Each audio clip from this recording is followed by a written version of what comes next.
Estamos aqui para conversar mais uma vez sobre assuntos relacionados a desenvolvimento pessoal e importantes para a nossa classe de médicos veterinários, especial nesse momento de pandemia, onde todos precisamos manter foco, concentração, disciplina, inteligência emocional. A gente vai falar sobre um assunto hoje, sobre os ensinamentos do Covid, talvez um ensinamento mais importante que ele está nos trazendo nesse momento de pandemia, que é a mudança. Mudança que muitas pessoas são avessas, não gostam de mudança. Quem está presente que não gosta de mudança, levante sua mãozinha aqui, por favor. Somos treinados biologicamente para resistir às mudanças. A gente não foi treinado para gostar e para procurar a mudança, só que a mudança acontece de um jeito ou de outro, quer a gente queira ou não, quer a gente aprove ou não, quer a gente goste ou não, a mudança simplesmente acontece na nossa vida sem nos pedir licença e a gente tem que encarar a mudança.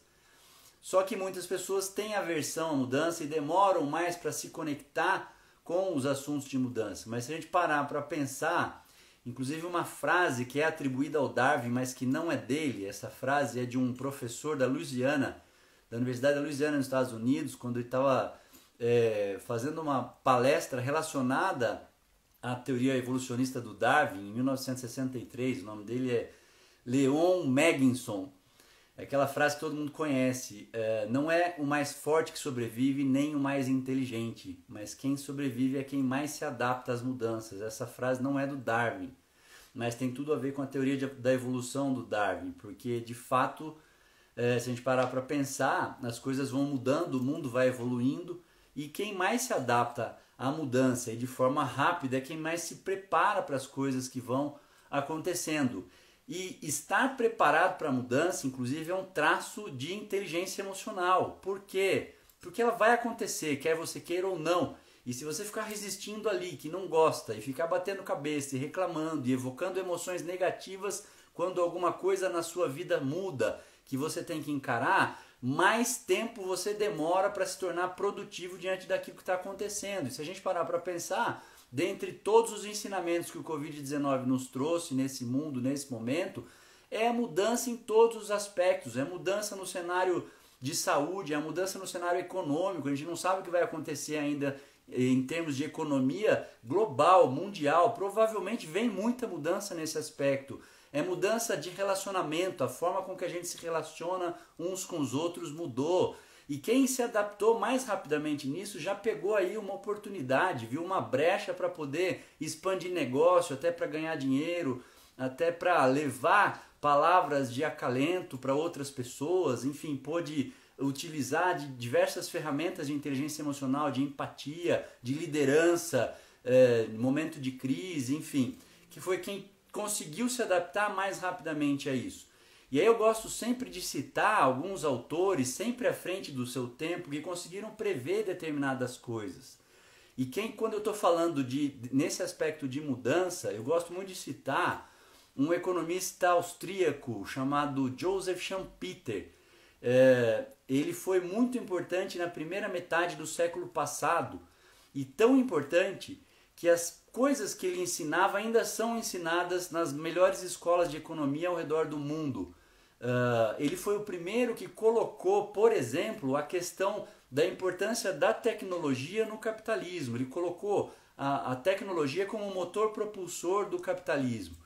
E o que ele deixou de legado bastante importante relacionado à economia foi que ele conseguiu enxergar que a economia era cíclica. Então ele fez um panorama, ele traçou um panorama de 1785, se eu não me engano, em função do ciclo, do cenário econômico de cada tempo, de cada época, e conseguiu mostrar que esses ciclos estavam se encurtando cada vez mais. Então a economia já tinha girado em torno do aço, em torno do vapor, depois em torno da indústria têxtil, daí foi para a indústria petroquímica, aeronáutica, chegou na era digital, e ele foi conseguindo projetar o que hoje é conhecido e ensinado nas escolas de economia e de administração como as ondas de Schumpeter, porque justamente ele colocou em ondas para mostrar como a economia mudava de tempos em tempos e como o tempo em que cada ciclo econômico ficava estava diminuindo. E curiosamente, a projeção dele terminava em 2020, e daí ele colocava um cenário bastante desafiador para as pessoas, que era mais ou menos o seguinte: quando você estiver se aproximando de 2020, é como se você estivesse dirigindo um carro numa estrada que você conhece, mas que está agora, nesse momento, com neblina. Então você sabe que tem as curvas, se são para a direita ou para a esquerda, mas você não sabe ao certo o que está acontecendo. E obviamente isso vai gerar um desconforto, isso vai gerar medo nas pessoas, vai gerar uma série de coisas. Claro que não passava pela cabeça dele a história do Covid-19, mas ele já estava enxergando que a partir de 2020 que o ciclo econômico mudaria. Então a gente já está chegando no ápice da questão digital, e agora vai acontecer o quê? Já não sabia.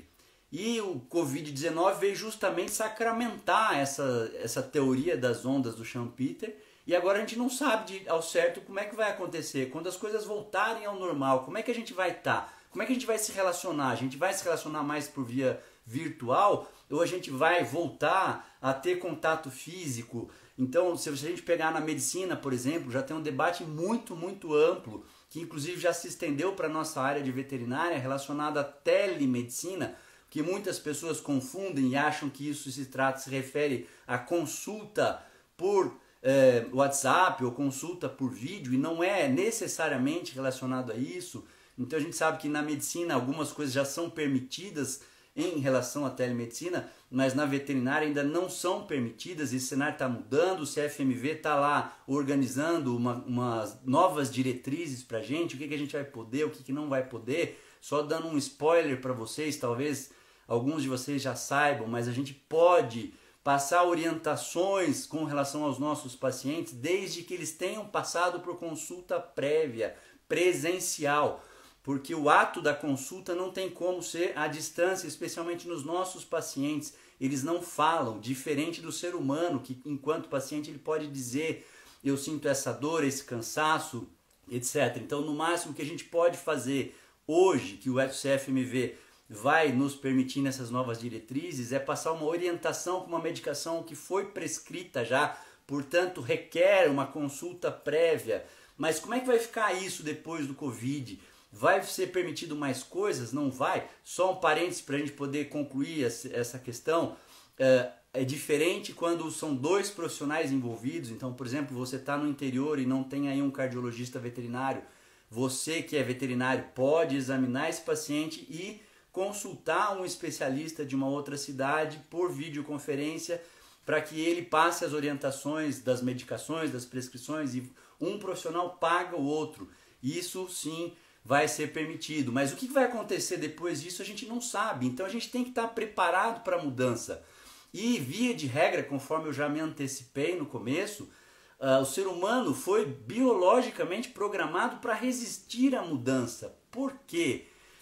Por conta do nosso cenário de evolução. Quer dizer, a gente gosta de adquirir hábitos. Então a gente aprende alguma coisa quando a gente evoca sinapses no córtex, especialmente no córtex pré-frontal, que é quando você coloca o seu foco de atenção voluntário, você escolhe aprender uma técnica nova e aquilo gasta energia, é lento, você precisa ficar focado, brigando com as distrações externas, mas à medida que você vai fazendo uma, duas, três, quatro, o cérebro vai entendendo que aquela já passou a ser uma ação rotineira e ele delega essas funções para os gânglios da base, que são regiões subcorticais, porque as sinapses evocadas ali não gastam energia. E como a gente advém do homem das cavernas, que vivia a partir da caça, que é uma atividade incerta, um dia o cara voltava com bastante alimento para ele mesmo e para a família, no outro dia ele voltava ferido, porque a presa foi mais esperta e deu no pé e ele não trazia nada. Então o cérebro faz de tudo para que a gente economize energia. E como quando a gente evoca sinapses corticais, a gente gasta muita energia, à medida que eu vou aprendendo, ele delega essas funções para regiões mais inferiores do cérebro, porque ali não tem gasto de energia. Então ele faz de tudo para que a gente economize, já que a gente sobrevivia de uma atividade incerta que era a caça. Então, tudo, sempre que você estiver diante de uma mudança, a tendência é que você fale: eu não quero, eu não gosto. Por quê? Porque você já faz as coisas com tanta praticidade, no automático, sem parar para pensar, que se existe uma mudança a partir de agora, você tem que parar, pensar, ponderar, você tem que estudar e aquilo consome energia. Então, do ponto de vista evolutivo, o cérebro, que eu brinco, aquele canalinha que mora dentro da gente, vai sempre tentar nos convencer a não fazer, a não mudar. Mas algumas pessoas já conseguem olhar para a mudança de uma forma diferente. Então aqui eu já faço uma pergunta provocativa para você. O que a mudança representa na sua vida? Quando você está, por exemplo, trabalhando, focado ali no computador, transcrevendo os dados de um paciente para ficha no computador e chega alguém que bate na porta e te incomoda, ou você está na sua casa agora tentando estudar, tentando focar, o teu filho bate na porta e fica te chamando, tua esposa ou o colaborador que trabalha na sua casa, enfim, como é que você reage diante daquela mudança simples? Você é daquelas pessoas que para tudo bem, coloca aquela situação de lado e resolve o que foi proposto para você naquele momento, quando o teu filho chegou, quando o colaborador chegou, ou você já fica bravo, fica puto, surta porque alguém te atrapalhou, porque alguém promoveu uma mudança naquela sua atividade que você estava exercendo. Tudo isso é para você ir pensando como é que você costuma reagir às mudanças, porque obviamente que existem aquelas mudanças que são programadas, você fala assim, eu vou reformar a minha casa, então você faz aquilo planejado, estruturado, existe um prazer envolvido naquilo, essa mudança é fácil da gente administrar, mas a questão é quando a mudança simplesmente acontece na nossa vida, quando a gente não pediu para que ela acontecesse, que é o caso do Covid-19, está querendo nos ensinar agora. Como é que você reage às mudanças na sua vida? Então eu já começo te provocando, porque tudo isso é muito importante para a gente entender, inclusive, o nosso grau de inteligência emocional e o que a gente precisa mudar. Então, no final da live, todo mundo que já está acostumado com as minhas falas nas minhas lives, eu começo a falar, expor um racional teórico para nos dar embasamento científico. Eu gosto de citar os trabalhos científicos e tudo mais. E depois eu venho com as dicas práticas de dia a dia, o que você pode fazer, o que você tem que prestar atenção para poder executar aquilo que eu estou planejando, aquele assunto que eu trouxe para a gente poder conversar. E esse assunto da mudança hoje é bastante pertinente por esse cenário que a gente já está vivendo aí há pelo menos um mês e meio, uns 45 dias já, brincando que tudo mudou no mundo, na minha vida e na sua. E aí também, quando a gente fala de mudança, eu gosto sempre de trazer uma teoria de uma psiquiatra suíça, ela era chamada Elisabeth Kübler-Ross. Ela estudou pacientes à beira da morte, portanto pacientes do luto, que eles acabavam de receber uma notícia de uma doença terminal, como um câncer, como alguma outra doença que fatalmente ia acabar levando à morte. Um câncer num estágio avançado, obviamente.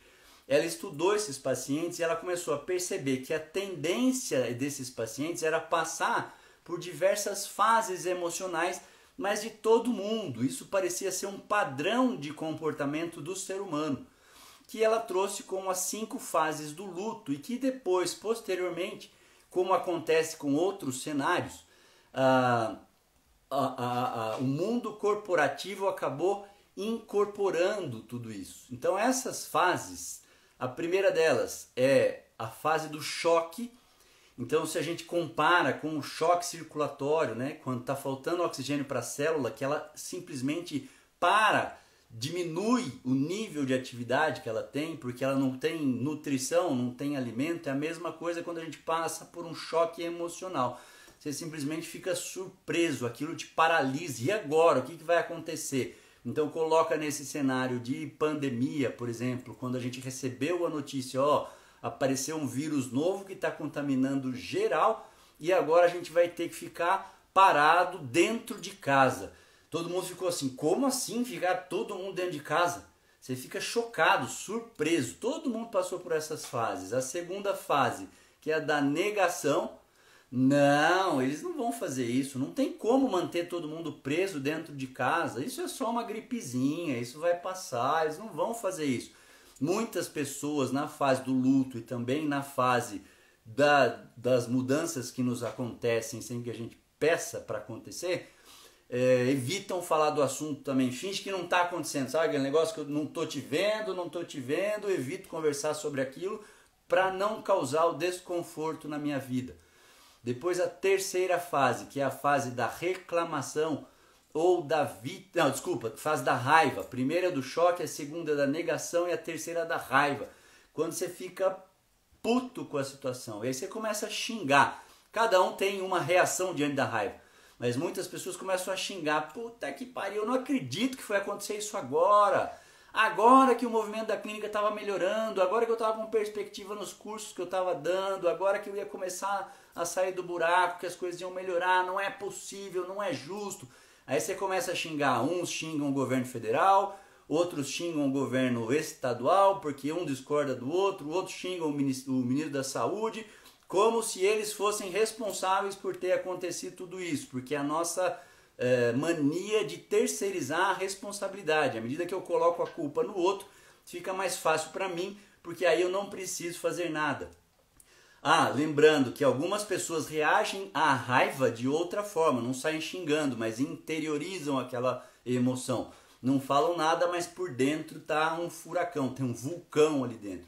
Depois a quarta fase, que é da reclamação ou da vitimização. Daí você começa, vida, céus, porque tudo acontece comigo, bem na minha vez, quando eu estava crescendo. Agora que eu me formei, agora que estou melhorando, agora que eu abri a clínica, agora que eu fechei a clínica, agora que eu casei, agora que eu separei, porque tem uma nuvem negra na minha vida. Quem vai se reconhecendo aí nas fases pode ir se identificando, porque isso acontece com todo mundo. Depois da fase da vitimização, que é a fase da depressão também, vem a quinta fase da experimentação. Daí você começa a querer, tá bom, então vamos entender como é que vai ficar esse cenário agora, tá bom, eu fico em casa, mas e a escola dos meus filhos, mas e meu trabalho, mas eu sou veterinário, eu posso atender ou não posso? Aí você começa a se integrar naquele cenário de mudança.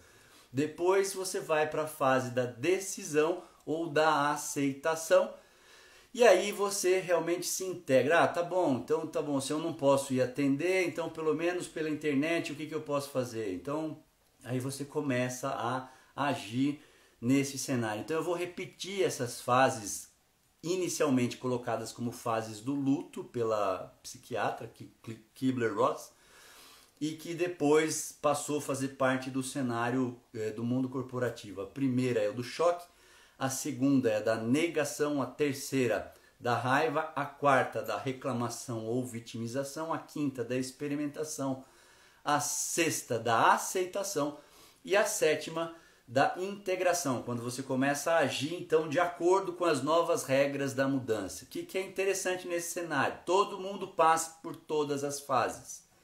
E a gente pode retornar a alguma fase, à medida que as coisas vão acontecendo, especialmente nesse cenário de Covid-19, que cada dia a gente tem uma notícia diferente do que teve ontem ou na semana passada. Ainda tem gente reclamando até hoje, por exemplo, que não pode sair de casa, mas você já está cansado de saber. Faz parte, você já entendeu, isso é científico, não adianta você querer que o governo libere para você poder sair de casa e trabalhar, não adianta você ficar reclamando. Tem gente que ainda está na fase da negação, isso é uma gripezinha, que vai morrer gente mesmo, e daí paciência, como se aquilo não fosse afetar o mundo inteiro, como já não estivesse afetando o mundo inteiro. Tem gente que ainda está na fase do choque, ainda está chocado. E à medida que as coisas vão acontecendo, você pode navegar por essas emoções. O ponto é, todo mundo passa por todas as fases, mas quem tem uma inteligência emocional um pouco maior, um pouco mais assertiva, reduz o tempo das fases negativas. Então, se você parar para pensar, quais são as fases negativas? A negação, a raiva e a reclamação. Quando eu finjo que não é comigo, ou quando eu começo a reclamar, ou quando eu começo a me vitimizar. A pessoa fica muito tempo nessa fase. Enquanto que as que são emocionalmente inteligentes, elas até reclamam um pouquinho, mas por menor tempo. Elas até negam que o processo existe, mas por menor tempo. Elas até se vitimizam, elas até xingam, mas por menor tempo. Rapidamente elas recobram a consciência emocional. Então tá bom, não adianta eu ficar reclamando, não é produtivo. São as pessoas que colocam o foco onde elas têm controle, porque ficar mantendo o foco na reclamação... Eu conheço, por exemplo, professores de ensino médio que continuam reclamando até hoje, porque tem que aprender uma nova ferramenta online para poder passar o conteúdo para os alunos e eu não gosto, e isso não é comigo, isso não é para mim, e etc, etc. Não adianta, você está consumindo tua energia numa fase do luto que vai fazer você ficar procrastinando e demorar mais para entrar no cenário que você tem que entrar, que é o cenário produtivo. Então enxergar, ter consciência dessas fases ajuda você a falar, pô, tá certo, eu fiquei reclamando por mais tempo, ou então eu tô me vitimizando por mais tempo. Não adianta você ficar evocando discussões calorosas, se a culpa é do Bolsonaro, se a culpa é do Dória, se a culpa é do Mandetta que saiu, se a culpa é do Taish que entrou. Não adianta, você vai ter que obedecer essas novas regras, você vai ter que ficar preso na sua casa, e se você sair, você tem que sair de máscara. Ah, porque tem gente que está reclamando um tempão porque tem que usar máscara, porque não aguenta mais isso. Não adianta. Então o processo de inteligência emocional ajuda você a encurtar as fases da negação para poder ir para as próximas fases. Por quê? Porque a gente vive neste momento mais do que nunca um chamado mundo VUCA, que foi uma terminologia proposta pelo exército americano no final da década de 1990, no período pós-Guerra Fria.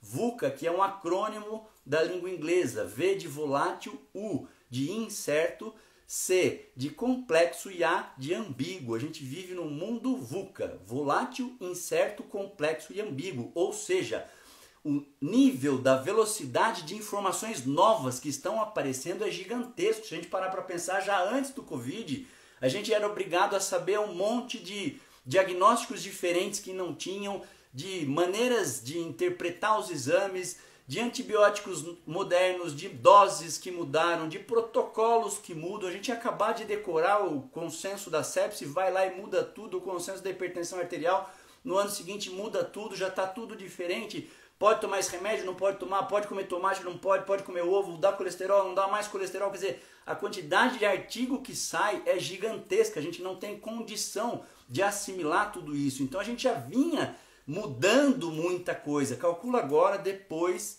do Covid-19. Então a gente vive no MUVUCA. Sabe o que é MUVUCA? É MU de mundo, VUCA desse acrônimo de volátil, incerto, complexo e ambíguo. Portanto, quanto mais rápido você for no processo de aceitar as mudanças, melhor vai ser a sua adaptação, maior vai ser o seu sucesso, que aliás a gente já fala rapidamente sobre sucesso. Por quê? Porque a gente precisa ter foco.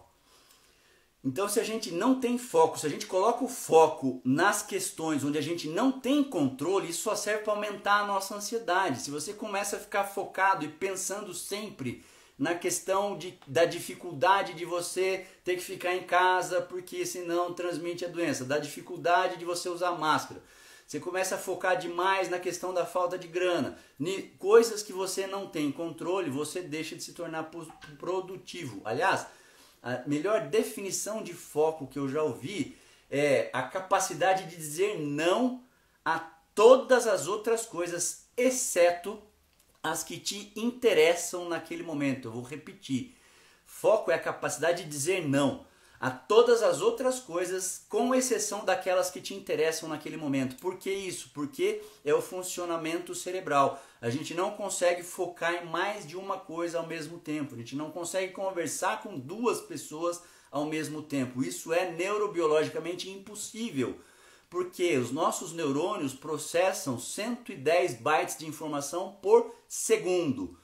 Só para você prestar atenção no que eu estou falando, você está consumindo 60 bytes de informação por segundo. Quer dizer que se tiver uma segunda pessoa conversando com você aí onde você está, na sala, no escritório ou no seu quarto, você já teve que desviar a atenção de uma coisa e colocar a atenção em outra. Ah, não, mas eu consigo. Não, você não consegue. A gente acha que consegue.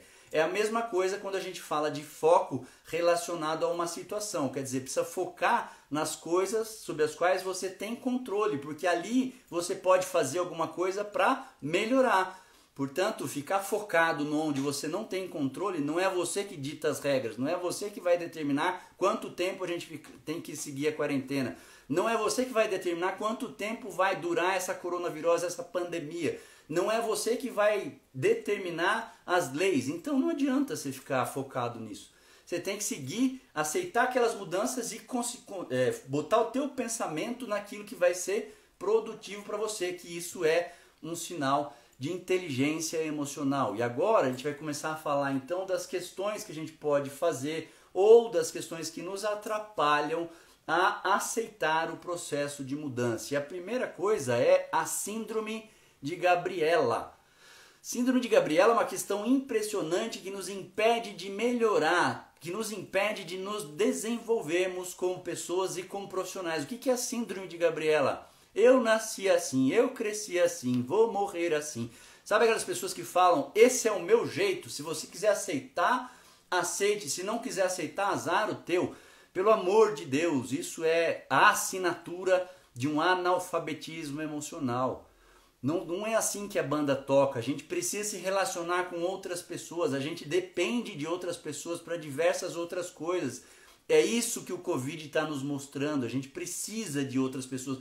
Então, negão, ninguém é obrigado a aguentar você do jeito que você é, não senhor, não senhora, ninguém é obrigado. Você é sim obrigado a repensar suas atitudes, a ser um pouco mais gentil, a ser mais flexível nas suas questões de sociedade, a tentar buscar pela harmonia também. Aí a pessoa começa a culpar a astrologia. Não, sabe o que é? Eu sou teimoso assim porque eu sou de touro. Eu não sei nem se o signo de touro é teimoso. Estou falando um exemplo aleatório porque eu não entendo nada disso. Não adianta, porque eu sou preguiçoso assim mesmo porque eu sou de Áries ou porque eu sou Sagitário. Pelo amor de Deus, cara, pelo amor de Deus, não tem condição de você culpar a astrologia por uma dificuldade sua de tentar melhorar em algum aspecto. Ninguém é obrigado a aceitar você do jeito que você é. Isso vale para relacionamento, isso vale para suas questões pessoais. Se você não tiver aberto à mudança, a novos aprendizados, então a sua tendência é, primeiro, morrer sozinho. Segundo, morrer atrasado. Então, peraí, o mundo hoje está mudando, as coisas estão acontecendo de forma muito rápida, e se você não estiver aberto a isso, e os estudos mostram que quando a gente se esforça para melhorar em alguma coisa, por tabela a gente acaba melhorando em outras também. Então para de culpar a astrologia, para de achar que todo mundo tem que te aguentar, porque o seu jeitinho meigo de falar é fazer as críticas construtivas que você acha que deve. Não é nada, ninguém é obrigado a te aguentar não. Você pode e deve focar em mudar o seu comportamento, porque isso vai te manter mais aberto a outras mudanças que acontecem na sua vida sem a sua autorização prévia. Então vamos parar com essa história de Síndrome de Gabriela, até porque sucesso é uma palavra que no desenvolvimento pessoal a gente chama de palavra grávida. Primeiro tem que desconstruir, porque sucesso é muito relacionado a questões individuais. O que é sucesso para mim pode ser que seja diferente para você, porque sucesso está muito relacionado ao valor que eu ponho nas coisas e ao valor que você põe nas coisas. Mas ainda assim a gente tem o péssimo hábito de querer dizer se uma pessoa é bem-sucedida ou não por comparação com outras pessoas, quando na verdade a gente deveria ver o nosso grau, medir o nosso grau de sucesso numa comparação com a gente mesmo. Eu sou bem-sucedido se hoje eu sou melhor do que eu fui no ano passado. Se hoje eu sou melhor do que eu fui há 5 anos, há 10 anos, e eu vou continuar sendo bem-sucedido se daqui a 5 anos, ou daqui o ano que vem, daqui a 5, daqui a 10 anos, eu for melhor como pessoa, como profissional, como um ser humano, melhor do que eu sou hoje. Então o sucesso é uma questão que, para a gente saber se a gente está alcançando ou não, é quem eu era, quem eu sou hoje, quem eu pretendo ser amanhã. E daí você traça as suas metas para ver se você está conseguindo alcançar o sucesso. A segunda coisa que nos abre ao processo de mudança é perceber os nossos gatilhos. O que são gatilhos? Situações corriqueiras do dia a dia que nos geram determinado comportamento e aí fazem com que a gente crie hábitos que podem ser saudáveis ou não. Então, para eu conseguir mudar esses hábitos e esses comportamentos, o primeiro ponto é entender quais são esses gatilhos, reconhecer esses gatilhos. Eu vou relembrar vocês sobre um vídeo, uma outra conversa que a gente já teve num outro momento a respeito do hábito. Como é que a gente cria o hábito? Eu tenho uma deixa, que a gente também chama de gatilho. A partir dessa deixa eu crio uma rotina, que é o meu comportamento, porque isso vai gerar uma recompensa. Então é deixa, rotina, recompensa. No meio do caminho, essa recompensa passa a ser tão boa para mim que eu passo a desejar ardentemente por ela. Então, por exemplo, a ansiedade é uma deixa. Eu, Caleison, quando eu estou ansioso, eu criei um comportamento de comer doce. Talvez alguns de vocês tenham essa mesma deixa, rotina, recompensa. Quando eu como doce, o prazer do doce, aquela ativação parasimpática, aquele estado de letargia, com aumento de glicemia e tudo mais, é a minha recompensa, de tal forma que, de novo, agora eu não preciso mais pensar para ir atrás do doce. Quando eu tenho a ansiedade, eu já procuro o doce, porque aquilo gera uma recompensa e eu passo a desejar por aquela recompensa. Então, entender que a ansiedade para mim é um gatilho que vai me levar a aumentar o consumo de doce é o primeiro passo para eu parar de comer o doce e criar uma outra rotina ou um outro comportamento.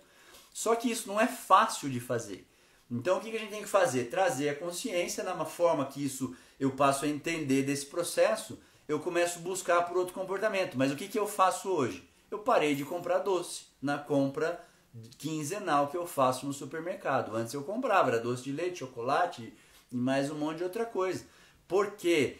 Porque a gente tem uma outra questão dentro da gente que é confiar demais na nossa força de vontade. Não, dessa vez eu não vou comer tanto chocolate, eu não vou comer tanto doce, então eu posso me abastecer. Vou levar 2 caixas de bombom, porque isso não vai acontecer comigo.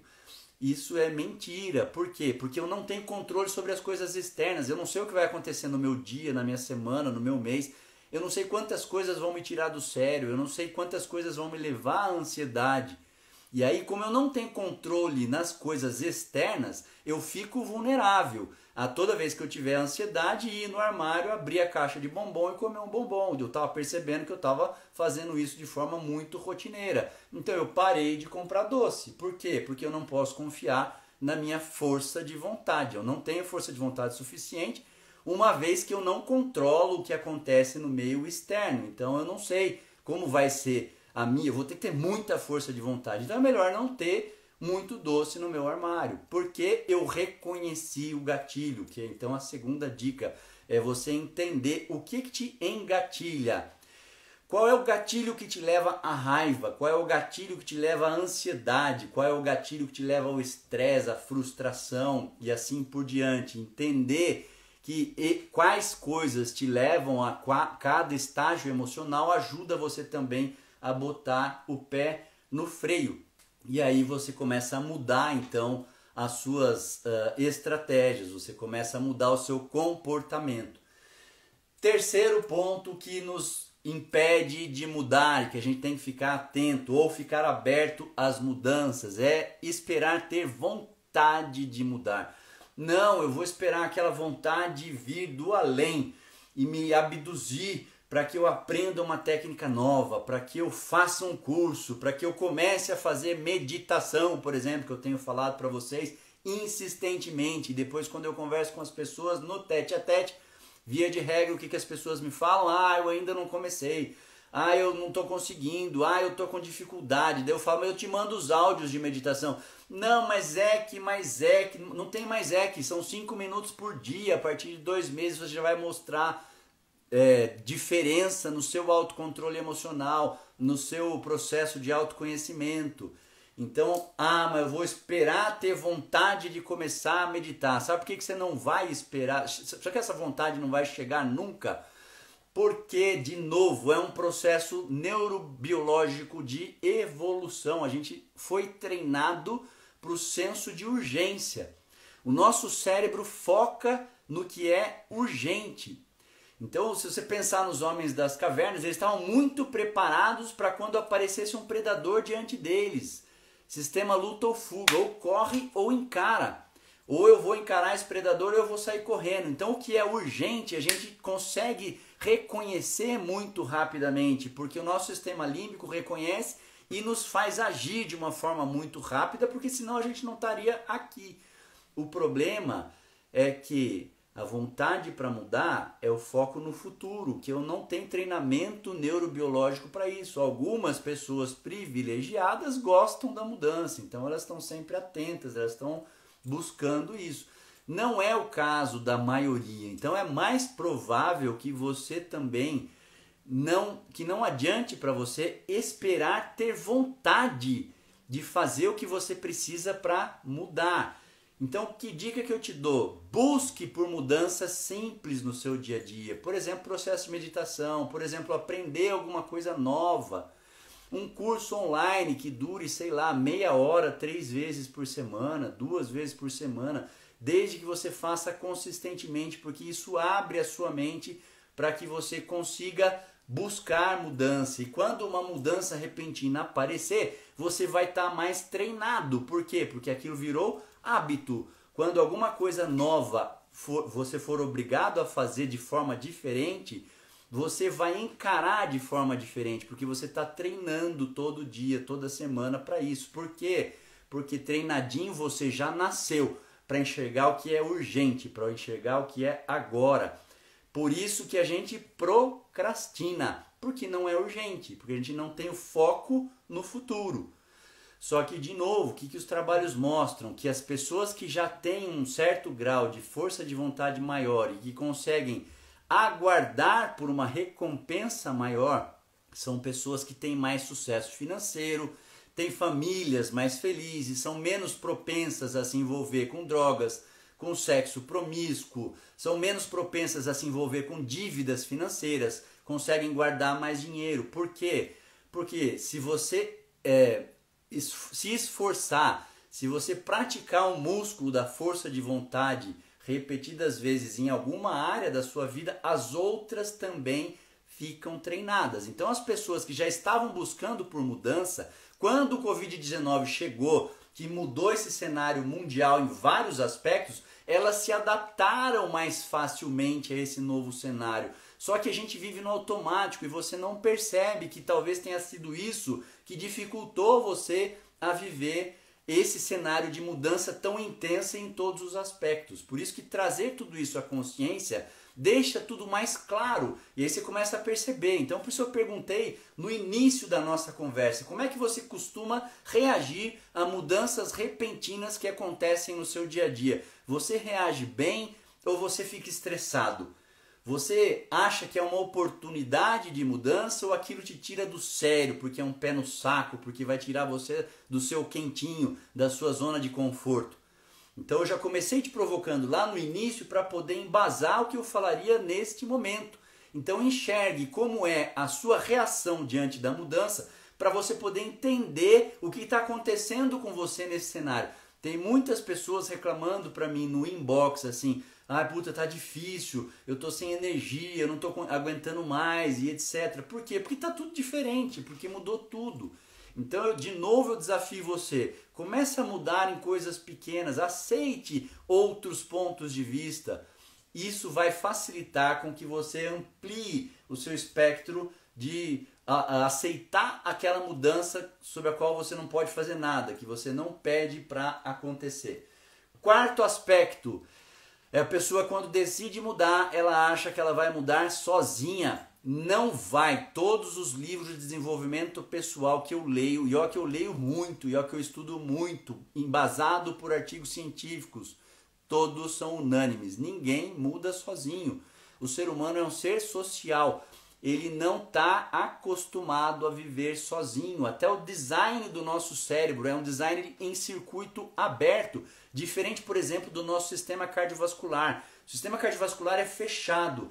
O sistema cerebral ele é aberto. Tanto que a minha emoção interfere na sua emoção e vice-versa. As emoções são contagiantes por conta disso. Para a gente poder se socializar. Para que eu entenda o seu espectro emocional, para que eu entenda o que você está sentindo e talvez eu sinta junto com você, que é a tal da empatia que a gente fala tanto. Então, na hora de você se desenvolver ou mudar um comportamento, Não ache que você vai conseguir fazer isso sozinho ou sozinha, porque você não vai. Então, quando você de fato está disposto ou disposta a mudar algum comportamento, a melhorar em alguma coisa, peça ajuda. E fale verbalmente com alguém da sua confiança. Exponha a sua vulnerabilidade, que é outro ponto de autoconhecimento interessantíssimo. As pessoas têm medo de falar das próprias vulnerabilidades. Elas têm medo, elas se sentem fragilizadas. Dentro do mundo corporativo, para vocês terem ideia, isso já está sendo estimulado há algum tempo. Daniel Goleman, que é considerado um dos maiores autores de inteligência emocional, já quando fala de liderança e de outros assuntos, ele coloca muito isso, da importância dentro do mundo corporativo de você ser capaz de falar da sua vulnerabilidade. Puta, eu queria agir dessa forma, mas eu tenho dificuldade. Então eu estou buscando agir dessa outra forma. Me ajude. Quando você perceber que eu estou, por exemplo, uma pessoa mais inflexível, quando você perceber que eu estou querendo ser dono da verdade, me alerta. Me dá um alô, porque traz aquilo à consciência, porque a gente age no automático sem perceber. Então, se você achar que você vai resolver sua vida sozinho, você não vai. Se você achar que você vai conseguir mudar sozinho, não vai. Peça ajuda de outras pessoas. Se coloque de forma tranquila. Coloque as suas vulnerabilidades. Se a gente pensar, por exemplo, no apóstolo Paulo, que para os cristãos católicos é chamado de São Paulo, que, portanto, alcançou a santidade. Tem um trecho de uma carta dele que ele fala: por que tantas vezes eu troco o bem que eu tanto busco pelo mal que eu tanto desprezo? Quer dizer, por que embora eu saiba que eu devo agir dessa forma, eu tenho dificuldade e acabo continuando agindo daquela outra forma que eu queria mudar, que não é a forma que eu considero correta, porque o ser humano é um ser de hábito. Mas qual foi o exemplo dele? Verbalizar. Ele que buscava os ensinamentos de Jesus e que era líder, que exercia uma liderança dentro do grupo em diversas regiões. Por isso tem a carta aos Tessalonicenses, aos Coríntios, aos Gálatas e etc., que são as regiões de onde ele vivia. Ele teve coragem de expor a própria vulnerabilidade. Isso foi o maior exemplo que a gente tem que ter para a gente também fazer a mesma coisa, porque você se coloca num nível de outra. Ainda ontem eu estava conversando com uma pessoa que me cobrou o fato, você é treinador de inteligência emocional, mas você não consegue fazer. Não, eu não consigo fazer tudo. Por quê? Porque antes de ser um treinador de inteligência emocional, eu sou um ser humano. E nos meus contratos, dos meus cursos, inclusive, tem lá uma cláusula que eu falo: eu sou um de vocês. O fato de eu ter a teoria mais palpável e conhecer mais os artigos científicos e usar isso com a minha didática para poder ensinar, para poder transmitir tudo isso para vocês, não quer dizer que eu consiga fazer isso 100% das vezes. Mas o fato de falar sempre e o fato de ser honesto comigo mesmo e com vocês, de dizer não é tudo que eu gostaria de fazer que eu consigo fazer, me coloca num plano também de dizer para vocês: me ajudem. Pode ser que vocês saibam de coisas que, como é que ele está fazendo isso? Sim, eu sou um ser humano. E é assim que a vida toca. Então, não me cobre, não me julgue, se for possível. Aceite que eu também sou um ser humano. E que eu estou aqui apenas doando o meu tempo e os meus conhecimentos para ajudar vocês também, para que a gente cresça junto, que é o que eu sempre falo.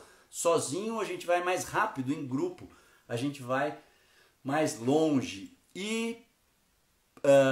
pois bem, então se você não cresce sozinho, a minha dica nesse momento é: busque cursos.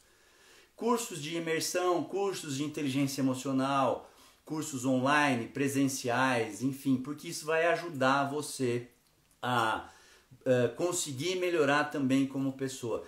E nesse aspecto eu reitero a minha alegria que na quinta-feira agora a gente começa o Evovet com 54 pessoas, 55 comigo. Então me deixa muito feliz de ver como as pessoas, como os veterinários estão se abrindo para esse tipo de evento. Então percebendo a importância disso tudo. Isso é muito legal.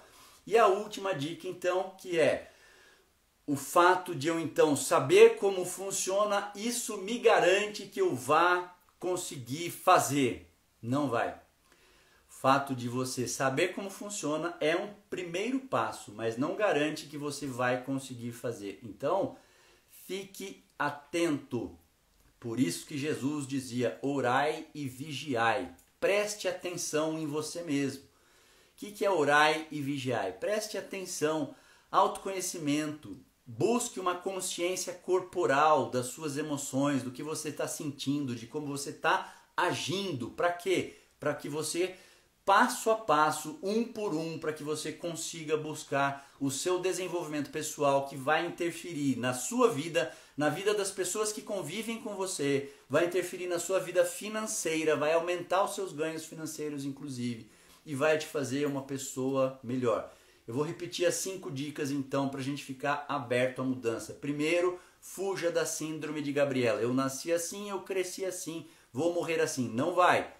Pelo amor de Deus, melhore, busque melhora. Não fique culpando o signo. Eu sou assim porque eu sou de signo X, Y, Z. Não, não é. Você tem livre-arbítrio para melhorar. Segundo, busque perceber os gatilhos que fazem você evocar determinadas emoções, X, Y ou Z, porque só assim você vai conseguir mudar o seu hábito. Terceiro, não espere a vontade de mudar, porque biologicamente isso não vai acontecer. Mude um pouquinho por dia.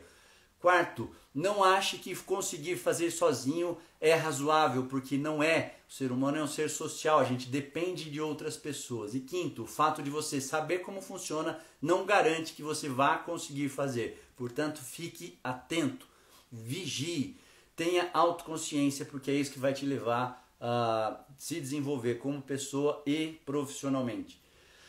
É isso que eu tinha para falar para vocês. Eu peço de novo desculpa, eu sei que muita gente vai participando, eu adoro ir vendo os comentários aqui, mas enquanto eu estou falando, para eu seguir um racional teórico, eu acabo não parando para ler o que vocês estão me falando, porque senão eu perco um pouquinho o raciocínio.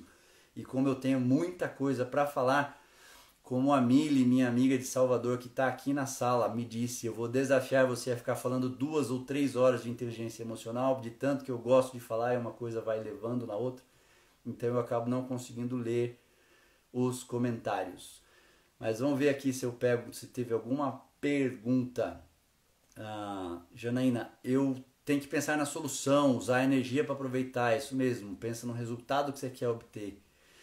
A Lala de Fortaleza, minha querida amiga, eu passei bem rápido e aceitei porque dói menos. Isso mesmo, Lala, é isso mesmo, isso é inteligência emocional. Você perceber as fases da mudança e encurtar o tempo das fases negativas. Isso vai fazer você partir logo para outras fases positivas que vão te manter produtivas. A Vivian, pior que morrer sozinho é morrer atrasado. É isso mesmo, Vivian. Conheci uma pessoa bem assim, daí eu perdi o contexto da Maristela. Como conviver com alguém que usa esse tipo de desculpas para não mudar, Vivian? Pois é a questão da inteligência emocional, é você perceber o que move a pessoa e começar a ir alertando aos poucos a partir do que ela considera importante e fazendo meio que um trabalho de coaching com perguntas para ela ir despertando essa vontade de querer mudar. Porque pega qual é o calo dessa pessoa, é a questão financeira, profissional, pessoal, e começa a mostrar para ela em forma de perguntas, se ela continuar agindo dessa forma, como é que vai, por exemplo, se uma pessoa tem um valor que é dinheiro, por exemplo, e está tudo certo com isso, dinheiro é um valor para mim também, não é pecado, está tudo ok. Faz em forma de pergunta, mas se você continuar com esse comportamento, como é que vai acontecer com o seu ganho financeiro daqui 5 anos, daqui 10 anos? Para ir despertando consciência emocional na pessoa. Se o valor dela for a questão de saúde, se for a questão se ela gostar de uma viagem, pega aquilo que é importante para ela, que ela valoriza, e começa a fazer perguntas para trazer a consciência dela, que se ela continuar agindo desta forma, então ela vai ficar atrasada nisso que para ela é um valor, no que para ela faz sentido. Deixa eu ver o que mais. Fazer sexo também é bom, é verdade, fazer sexo é muito bom. Tabaco também. Doritos, tá certo. Aí todo mundo começou, em algum momento aqui, começou a descontrair. Comeu uma tâmara, damasco. Muito bom. Meditação, isso mesmo. Depois só alguns comentários de participação. Então acho que era isso. A Jane Evete, quando eu erro, eu encaro como uma oportunidade de crescer como ser humano e refletir sobre minhas reações. Isso é muito legal, porque também depois que você errar, ficar se culpando, não leva a nada. De novo, é você atrasar o seu processo de melhora. Então é isso mesmo. Errou, bola pra frente. Então, se você é uma pessoa que gosta de desafio, por exemplo, como eu sou, cada vez que eu erro, que eu persisto naquele erro, que eu sei que é meu calo, eu me coloco um desafio. Tudo bem. Então, nas próximas 3 vezes que eu estiver diante de uma situação parecida, eu vou acertar. E à medida que você vai fazendo isso, aquilo vai vindo à sua consciência. Você vai se lembrando daquele processo para você poder se esforçar na melhora. Acho que é isso. Então é isso, meus amigos. Obrigado pela atenção de vocês. A gente se vê na quarta-feira que vem, se Deus quiser. Boa semana a todos. Deus abençoe. Muita saúde, paz. Que a gente siga junto por essa quarentena e saia dela melhor do que a gente entrou.